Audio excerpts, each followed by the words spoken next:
Hello and welcome. Thank you for joining this channel. I am Mr. Young and we're here to take another bite out of the language sandwich. Do you know what the basic components of a sentence are? Well, stick around and we'll discover that together. Don't forget to subscribe. So what is a sentence? And no, I'm not talking about the kind of sentence you get for stealing from your local grocery store. A sentence is a group of words that together communicate a complete thought. Now I know that sounds very ordinary, but hear me out. What exactly is a complete thought? Well, first of all, you need to be speaking about something or someone. And I've got some examples here behind me. My cat, Abraham Lincoln, this oak tree, 99 red balloons. These four things are what we call the subject.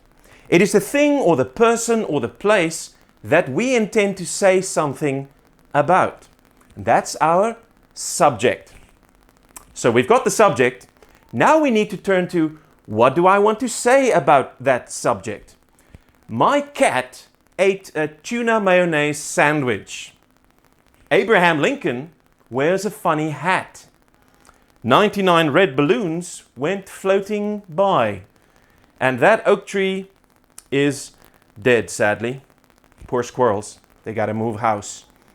So now we have the basic components of a sentence. We have the subject, and then we have what we say about that subject. We call that the predicate.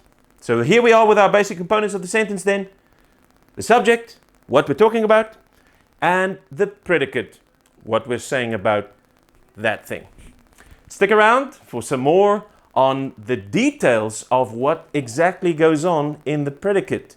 See you next time. Don't forget to subscribe. Shift your learning.